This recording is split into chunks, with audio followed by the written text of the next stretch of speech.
हमारी जिंदगी लोहे की तरह है जो अक्सर एक ही आकार में बंधी रहती है। जैसे लोहा ब्लैकस्मिथ की छेनी और हैमर से नया रूप लेता है, वैसे ही हमें भी अपनी मेहनत और समर्पण से अपनी जिंदगी को नया आकार देना होता है। हमारे विचार और हैबिट्स भी इसी तरह ढलती हैं। खुद को तपाने के बाद ही हम अपनी जिंदगी को बेहतर बना सकते हैं। अक्सर लोग ब्यूटीफुल जीवन, बेहतरीन हेल्थ और सक्सेस की बातें सुनना पसंद नहीं करते, लेकिन क्या यह सब पाना वाकई इतना कठिन है? अगर मैं कहूं तो यह बिल्कुल आसान है। इस समरी में हम रोल्फ डोबेली के प्रिंसिपल्स को जानेंगे और समझेंगे कि कैसे ये हमारी जिंदगी को बेहतर बना सकते हैं। इस यात्रा में हम वॉरेन बफेट और कई अन्य जानी मानी पर्सनालिटीज के जीवन पर नजर डालेंगे। आपको अपनी जिंदगी के बारे में और गहराई से सोचने और समझने में मदद करने के लिए हम विभिन्न परिस्थितियों और थॉट एक्सपेरिमेंट्स के बारे में जानेंगे। जैसे एक अच्छी जिंदगी जीने के लिए कुछ मेंटल टूल्स की जरूरत होती है, वैसे ही इन क्षेत्रों का अध्ययन करने के लिए भी हमें कुछ मेंटल टूल्स की आवश्यकता होती है। ये टूल्स बुद्धिमत्ता और धन से कहीं अधिक महत्वपूर्ण हैं। आइए इस सफर की शुरुआत करें और जानें कि कैसे हम अपनी जिंदगी को सच्चे अर्थों में गुड लाइफ बना सकते हैं। बहुत बार ऐसा होता है कि हमें लगता है कि हम किसी चीज या किसी व्यक्ति को अच्छे से समझते हैं, लेकिन फिर एक समय आता है जब हमारा यह भ्रम टूट जाता है। इसका कारण यह है कि हम सब दुनिया को अपने नजरिए से देखते हैं और यही मानते हैं कि हमारा नजरिया सही है, लेकिन यह जरूरी नहीं है कि जो हम सोचते हैं वह सही हो। हम अक्सर लोगों के बारे में ओपिनियन बना लेते हैं, जैसे वह बहुत आलसी है या वह बहुत जिद्दी है। हम बिना सोचे समझे अपने विचारों को सच मान लेते हैं। ये मान लेना छोड़ दें कि अगर आप या कोई और किसी के बारे में बुरा सोचता है तो वह व्यक्ति सच में ऐसा ही है। बेहतर यह है कि आप अपने लिए, दूसरों के लिए और इस दुनिया के लिए एक खुला माइंड रखें।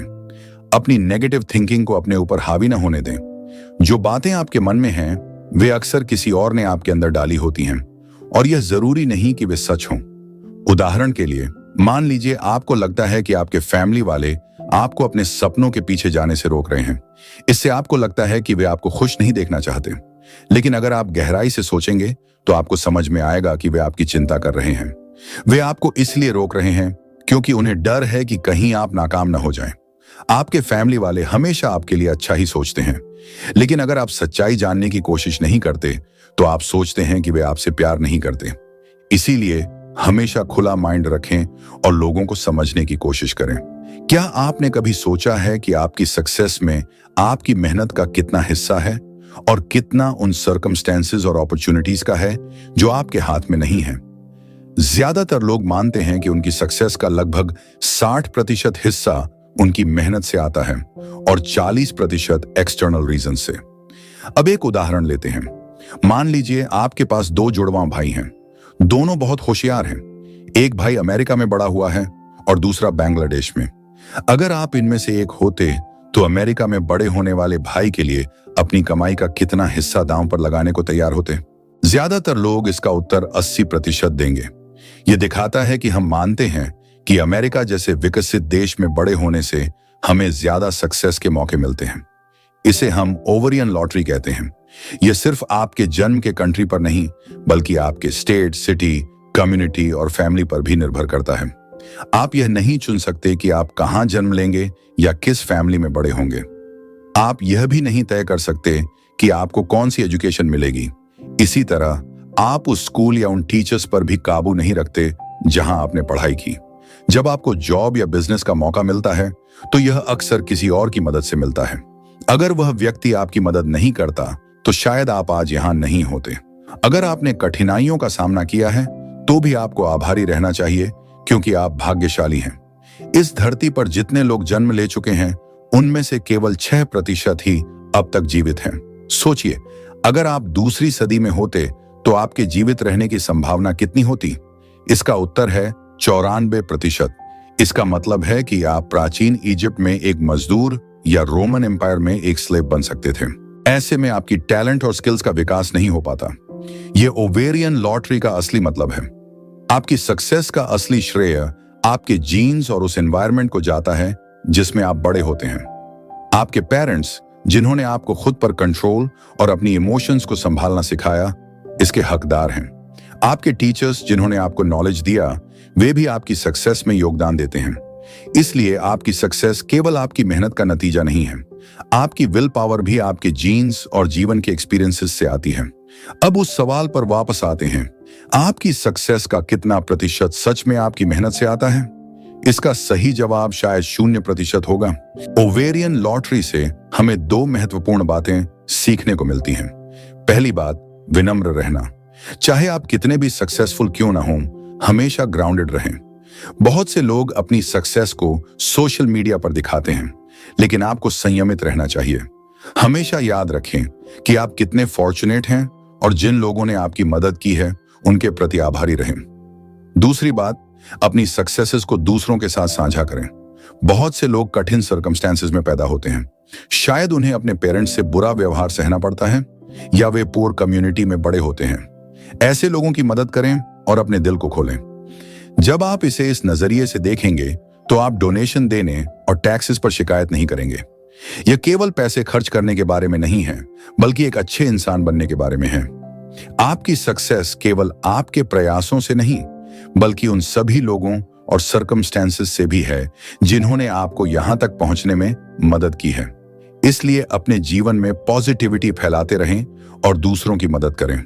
इस तरह हम समझ सकते हैं कि असली सक्सेस वह है जो हमें अपने आसपास के लोगों के साथ साझा करने और उनकी मदद करने में प्रेरित करती है। आपकी सक्सेस का माप आपके द्वारा किए गए कामों में नहीं, बल्कि उन लोगों की जिंदगी में जो आपने छुआ है में होता है। आपका जीवन एक जर्नी है और इस जर्नी में आपके एक्सपीरियंसेस और आपके द्वारा साझा की गई खुशियां ही आपको सच्चा संतोष देंगी। अपनी सक्सेस को एक मौका समझें और इसे उन लोगों के साथ साझा करें जिन्हें इसकी सबसे ज्यादा जरूरत है। रॉल्फ दोबेली, एक प्रसिद्ध स्विस लेखक, अपने प्यारे शहर बर्न में एक दिन हाईवे पर तेजी से गाड़ी चला रहे थे। उनकी गाड़ी का स्पीड कैमरा उन्हें स्पीड लिमिट से 10 मील प्रति घंटा ज्यादा चलते हुए पकड़ लेता है। रॉल्फ को खुद भी इस अचानक तेज गाड़ी चलाने की इच्छा का कोई खास कारण नहीं पता था, लेकिन उस समय हाईवे पर और कोई गाड़ी नहीं थी, इसलिए वह इस बारे में परेशान नहीं थे कि कहीं स्पीड कैमरे में कोई गलती तो नहीं हो गई है। अगले दिन जब रॉल्फ ज़ुरिच के व्यस्त शहर में थे तो उन्होंने देखा कि एक पुलिस ऑफिसर उनकी गाड़ी की विंडशील्ड पर एक टिकट लगा रहा था। रॉल्फ को उस भीड़-भाड़ वाले शहर में कानूनी पार्किंग की जगह नहीं मिली थी, इसलिए उन्होंने अपनी गाड़ी वहीं खड़ी कर दी थी।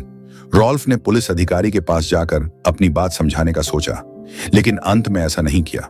रॉल्फ को इन कानून तोड़ने पर मिलने वाले जुर्मानों से दुख तो होता था, लेकिन उन्होंने इन्हें स्वीकार करना और इन्हें मुस्कुराते हुए भरना सीख लिया था। वे हर साल 10,000 फ्रैंक्स का दान करके इसे पूरा मानते थे। रॉल्फ इस तरह अपने कानून तोड़ने को एक सकारात्मक योगदान मान लेते थे और इसे अपने मन की शांति के लिए एक तरह का मानसिक लेखा जोखिम कहते थे। उनका यह नजरिया उन्हें नकारात्मक परिस्थितियों को सकारात्मक बनाने में मदद करता था। जब वे बर्न में ऊंचे टैक्स रेट्स पर नाराज होते थे तो वे अन्य टैक्स फ्री देशों जैसे रियाद, कुवैत, मोनाको और चंद्रमा के बारे में सोचते थे। वे महसूस करते थे कि उनका टैक्स भुगतान बर्न शहर के लिए एक डोनेशन है, क्योंकि वह एक सुंदर और सुविधाजनक शहर है जहां वे रहना चाहते हैं। रॉल्फ का यह मानसिक हिसाब रखने का तरीका उन्हें नकारात्मक परिस्थितियों को सकारात्मक बनाने में मदद करता है। वे अपने मन को संतुलित रखते हैं और इस तरह अपने जीवन का आनंद लेते हैं। वे जानते हैं कि हर नुकसान में कुछ अच्छा छिपा होता है, बस उसे देखने और महसूस करने की क्षमता होनी चाहिए। इसी तरह जब खाने या अन्य सामान की प्राइसेस बढ़ती हैं तो ज्यादातर लोग शिकायत करते हैं और मीडिया में महंगाई या डिमांड सप्लाई के नियमों पर चर्चा होती है। लेकिन रॉल्फ इस स्थिति में पैसे बचाने की बजाय अपनी मानसिक स्वास्थ्य और खुशी को चुनते हैं। वे महसूस करते हैं कि थोड़ा अतिरिक्त खर्च करके अपने परिवार के लिए अच्छा खाना बनाना काफी फायदेमंद है।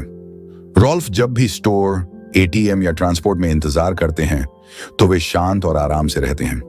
वे जानते हैं कि इन छोटी छोटी परेशानियों से उनका जीवन नहीं बदलेगा, बल्कि इससे उन्हें अपने मन की शांति बनाए रखने में मदद मिलेगी। वे समझते हैं कि इस तरह की छोटी छोटी दिक्कतें उनके उन सालों की तुलना में कुछ भी नहीं है जो उन्होंने छोटी छोटी चीजों के कारण होने वाले स्ट्रेस से गंवा दिए होंगे। इस तरह रॉल्फ का मानसिक लेखा जोखिम रखने का तरीका उन्हें नकारात्मक अनुभवों को सकारात्मक बनाने और अपने जीवन का आनंद लेने में मदद करता है। वे जानते हैं कि हर लॉस में कुछ अच्छा छिपा होता है और वे उसे देखने और महसूस करने की क्षमता रखते हैं। यह नजरिया उन्हें अपनी मेंटल हेल्थ और खुशी बनाए रखने में मदद करता है। आप एक बिजी सिटी में हैं, जहां जीवन की तेजी में आप खुद को खोते हुए महसूस कर रहे हैं। शहर की भीड़, शोर और भाग दौड़ के बीच आप अपनी जरूरतों को पूरा करने के लिए संघर्ष कर रहे हैं। आपके आसपास लोग अपने अपने गोल्स की ओर बढ़ रहे हैं और आप सोचते हैं कि क्या आप भी इसी दौड़ का हिस्सा हैं? आपने काफी समय से पानी नहीं पिया है और अब आपकी थर्स्ट बढ़ती जा रही है। पानी की तलाश में आप सोचते हैं कि क्या 1 लीटर पानी के लिए आप अपनी सारी सेविंग्स, क्रेडिट कार्ड और पेंशन फंड तक दे देंगे। जब आपकी थर्स्ट बुझाने का समय आता है तो पहले लीटर पानी के लिए आप कितनी कीमत चुकाने को तैयार होंगे? आप जानते हैं कि यह आपके जीवन के लिए कितना जरूरी है। एक बार जब आप अपनी थर्स्ट बुझा लेते हैं तो दूसरे लीटर पानी के लिए आप क्या देने को तैयार होंगे? शायद आप अपनी महंगी घड़ी का त्याग करने को तैयार होंगे, क्योंकि अब पानी की अहमियत आपके लिए बदल गई है। जैसे जैसे आप तीसरे लीटर की ओर बढ़ते हैं, आपको याद आता है कि आपके हेडफोन्स आपके लिए कितने कीमती हैं। क्या आप उन्हें भी देने को तैयार होंगे? और चौथे लीटर के लिए आप अपने सॉक्स तक का बलिदान कर सकते हैं। यह सब डिमिनिशिंग यूटिलिटी के सिद्धांत को दर्शाता है, जिसमें पानी की कीमत आपके लिए कम होती जाती है जैसे जैसे आपकी प्यास बुझती है। यह सिद्धांत न केवल पानी बल्कि अन्य चीजों पर भी लागू होता है, जैसे फूड, क्लोथ्स और मनी। जब आपके पास किसी चीज की अधिकता होती है तो उसकी अहमियत कम होती जाती है। यह हमें उस सवाल पर ले जाता है कि क्या मनी से खुशी खरीदी जा सकती है? आपके हिसाब से एक सुखद और संतोषजनक जीवन जीने के लिए कितनी इनकम की जरूरत है? क्या $1 अरब पर्याप्त है या इससे ज्यादा चाहिए? शोध बताते हैं कि आर्थिक रूप से कमजोर लोगों के लिए पैसे की बहुत अहमियत होती है। उनके लिए अतिरिक्त इनकम वाकई में संतोष लाती है। लेकिन जब बात उन लोगों की आती है जो सालाना $75,000 से ज्यादा कमाते हैं, तो वे अतिरिक्त पैसे को उतनी अहमियत नहीं देते। जैसे जॉन नाम का एक अरबपति जो बाकी लोगों की तरह ही रोजमर्रा की समस्याओं का सामना करता है। क्या उसके पास महल, महंगी कार्स और अन्य चीजें उसे खुशी देती हैं? अर्थशास्त्री रिचर्ड ईस्टरलिन ने 1946 से 1970 के बीच अमेरिकियों के जीवन संतोष पर अध्ययन किया। उनके अध्ययन में पाया गया कि जीवन स्तर में सुधार हुआ, लेकिन संतोष का स्तर स्थिर रहा। इसे ईस्टरलिन विरोधाभास कहते हैं। जब आपकी बुनियादी जरूरतें पूरी हो जाती हैं तो अतिरिक्त इनकम आपकी खुशी में कोई खास इजाफा नहीं करती। पैसे की अहमियत हमेशा सापेक्ष होती है, न कि निरपेक्ष। मान लीजिए आप और आपकी सहकर्मी एक महत्वपूर्ण डील पर काम कर रहे हैं। आपके सामने 2 विकल्प हैं। पहला विकल्प आपको $10,000 का बोनस देता है, जबकि आपकी सहकर्मी को कुछ नहीं मिलता। और दूसरा विकल्प आपको $15,000 का बोनस देता है, लेकिन आपकी सहकर्मी को $20,000 का बोनस मिलता है। आप किस विकल्प को चुनेंगे? अधिकतर लोग पहले विकल्प को चुनते हैं, भले ही दूसरे विकल्प में ज्यादा पैसा हो। इसके अलावा यदि आपने एक सुंदर हाउस बनाया है जिसमें आपके परिवार की सभी जरूरतें पूरी होती हैं, लेकिन 1 साल बाद आपका पड़ोसी उससे भी बेहतर हाउस बना लेता है, तो आपकी खुशी में कमी आ सकती है। भले ही आपके पास एक अच्छा घर हो, लेकिन पड़ोसी की संपत्ति आपको असंतोष का अनुभव करा सकती है। इस प्रकार यह स्पष्ट है कि क्या पैसे से खुशी खरीदी जा सकती है। यह इस पर निर्भर करता है कि आप किस स्थिति में हैं। डिमिनिशिंग यूटिलिटी से हमें 3 महत्वपूर्ण सबक मिलते हैं। पहला, आपके पास इतनी सेविंग्स होनी चाहिए कि आप बिना किसी डर के नौकरी छोड़ने का निर्णय ले सकें। यह राशि आपकी 1 साल की सैलरी के बराबर होनी चाहिए। इससे आपको मेंटल पीस मिलेगी और आप बिना किसी चिंता के नए अपॉर्चुनिटीज की तलाश कर सकेंगे। दूसरा, अमीर लोगों से अपनी तुलना करने से बचें। ऐसा करने से आप दुखी और स्ट्रेस्ड होंगे। इसके बजाय खुद को उन लोगों से तुलना करें जो आपसे कम फॉर्चुनेट हैं। यह दृष्टिकोण आपको सेटिस्फैक्शन और इंस्पिरेशन देगा। तीसरा, अगर आप धनी हैं तो साधारण और संतोषजनक जीवन जीने की कोशिश करें। पैसे के प्रति अत्यधिक ग्रीड केवल जलन और स्ट्रेस को बढ़ाएगी। एक साधारण जीवन जीना और अपनी खुशियों को दूसरों के साथ बांटना ज्यादा मीनिंगफुल और संतोषजनक होगा।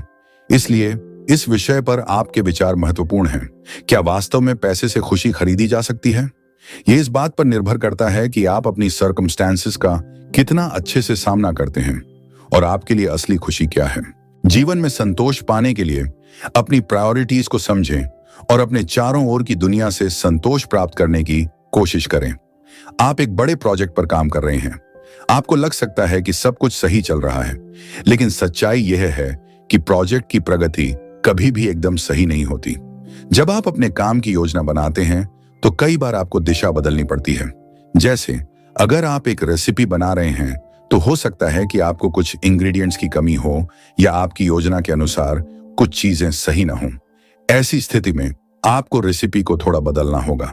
अगर आपके पास सॉल्ट नहीं है तो आप दूसरे स्पाइसेस का उपयोग कर सकते हैं या इसे बिना सॉल्ट के ही बना सकते हैं। यही जीवन में भी होता है। हम कई चीजों को सही तरीके से सेट करने की कोशिश करते हैं। हम अच्छी पढ़ाई, करियर, रिश्ते और परिवार की ओर बढ़ते हैं। हम हर चीज की अच्छी तैयारी करते हैं, इसलिए हम अपने लक्ष्यों को हासिल करने की उम्मीद करते हैं। लेकिन असली जिंदगी में चीजें हमेशा इस तरह से नहीं होती। इस विचार को expecting more than your plans कहते हैं। इसका मतलब है कि चाहे आप कितनी भी कोशिश करें कि आपकी जिंदगी परफेक्ट हो, हमेशा कुछ न कुछ रुकावटें और गलतियां आएंगी। हम जीवन में समस्याओं का सामना करते हैं। कुछ लोग ऐसा सोचते हैं कि उनकी जिंदगी में कोई मुश्किल नहीं आएगी। वे अपने प्लान पर जरूरत से ज्यादा भरोसा कर लेते हैं और एडजस्ट करने तथा गलतियों से सीखने की जरूरत को नजरअंदाज कर देते हैं। सेल्फ इंप्रूवमेंट की कला को आप प्रकृति में भी देख सकते हैं। जैसे एक पेड़ हर मौसम में अपने पत्तों को बदलता है ताकि वह जीवित रह सके। अगर पेड़ अपने वातावरण के अनुसार खुद को नहीं ढालता तो वह सूख जाएगा। इसी तरह मानव शरीर में भी सेल्स लगातार बढ़ती हैं और अपनी गलतियों को सुधारने का प्रयास करती हैं। अपने प्लान से ज्यादा उम्मीद करने का एक उदाहरण शादी है। क्या आप किसी ऐसे कपल को जानते हैं जिनकी शादी बिना किसी समस्या के हुई हो, लेकिन अब उनके रिश्ते में कठिनाइयां आ गई हैं? यह जीवन का हिस्सा है।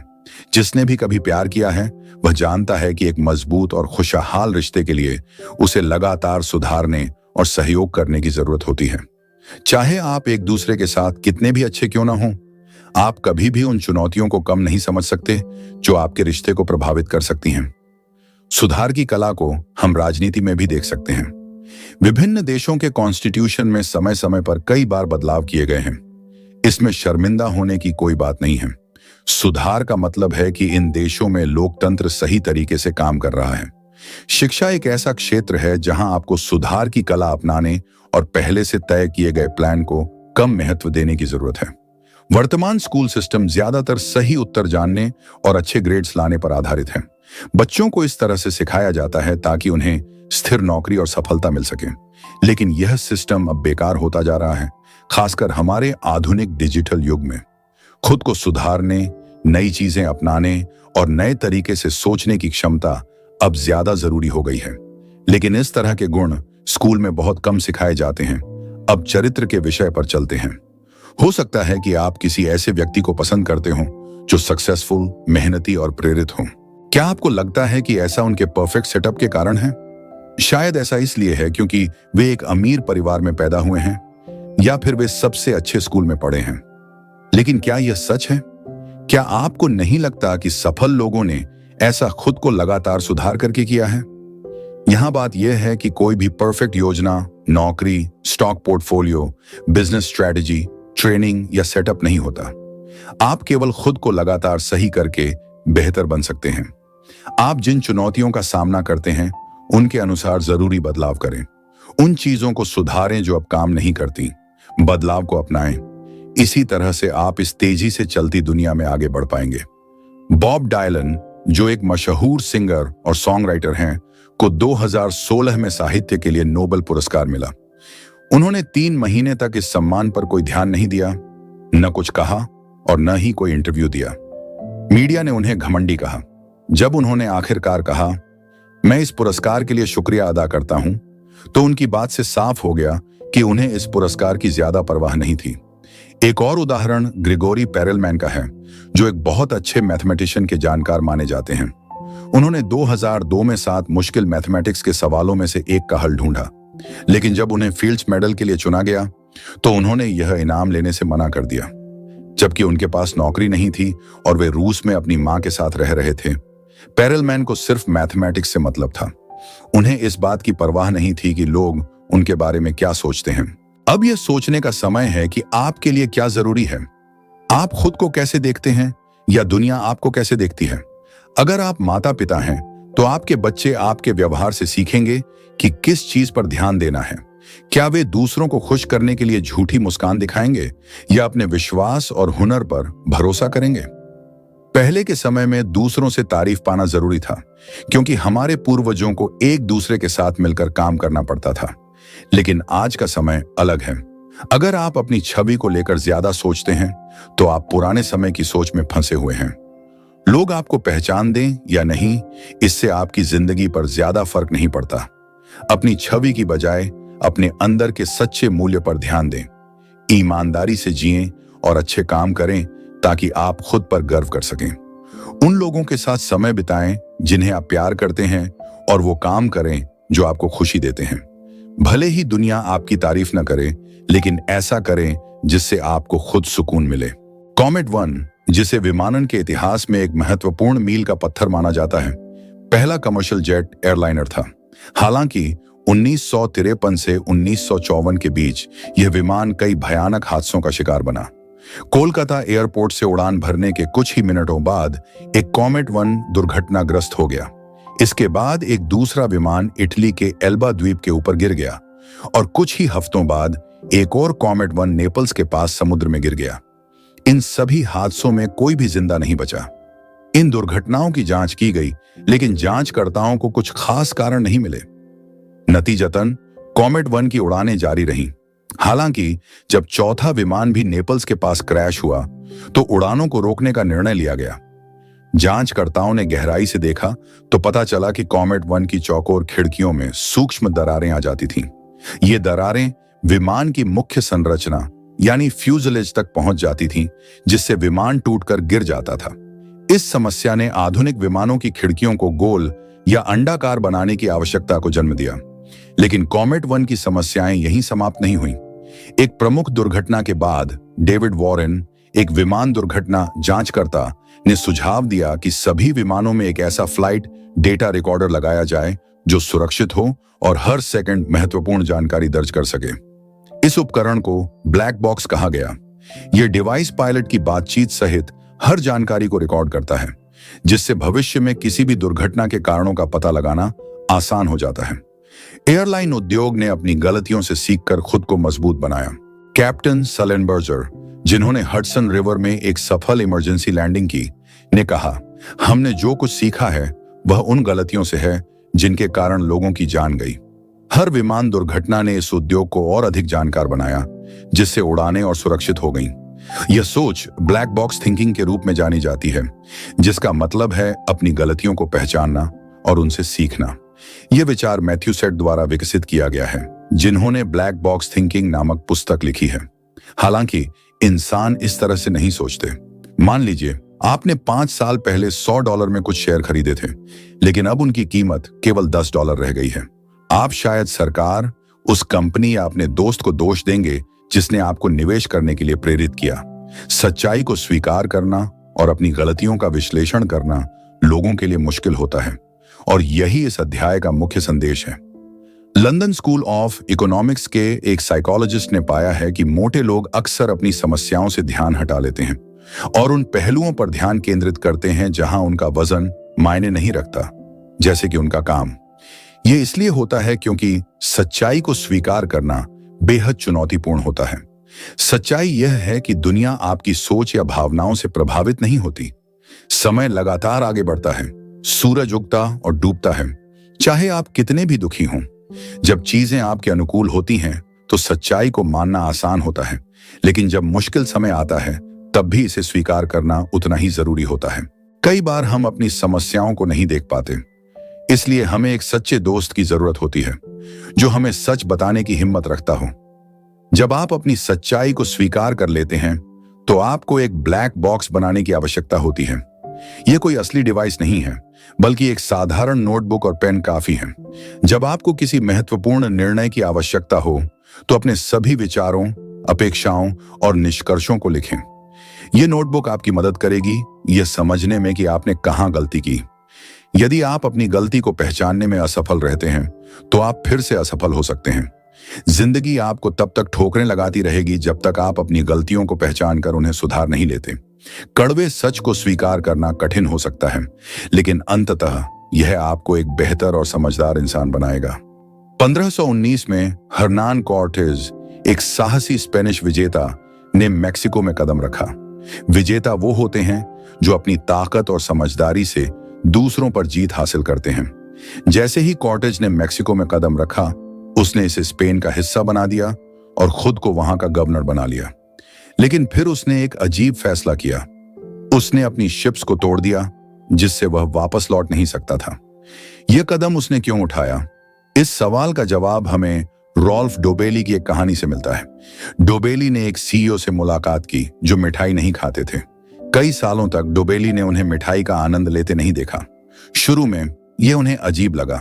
क्या वह अपने मौके का सही इस्तेमाल नहीं कर रहे थे? उन्होंने कभी अपनी भूख या मिठाई की खूबसूरती पर क्यों नहीं सोचा?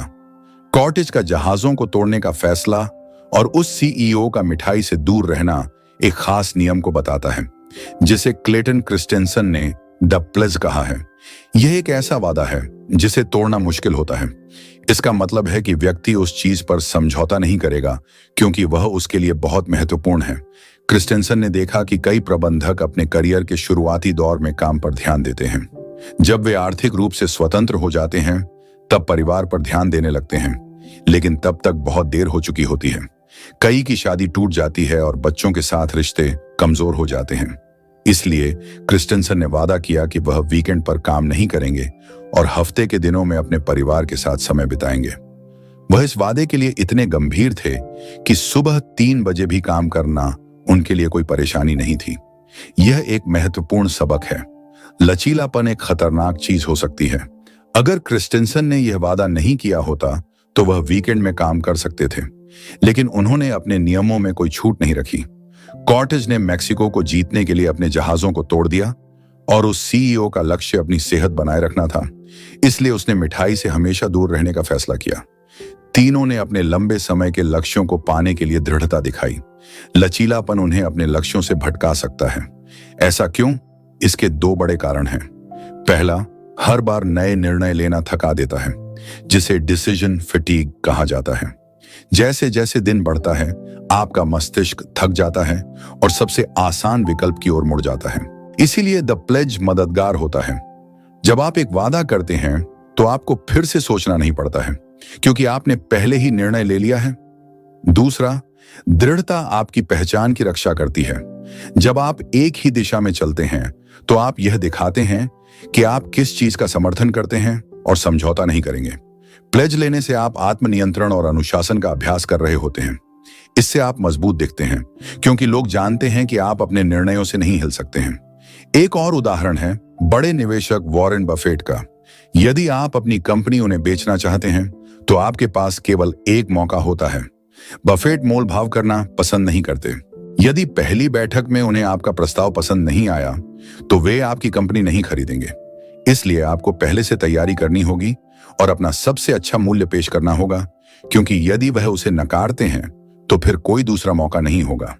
तो आप देख सकते हैं कि लचीलापन आपको थका सकता है और आपके लक्ष्यों से ध्यान हटा सकता है। अपने जीवन में सबसे महत्वपूर्ण चीज पर ध्यान दें और एक वादा करें। इससे आपके सफल होने की संभावनाएं बढ़ जाएंगी। आपको यह बुक समरी कैसी लगी? हमें कमेंट बॉक्स में जरूर बताएं। दोस्तों, हमारे साथ जुड़े और हर दिन बेहतर बने। धन्यवाद।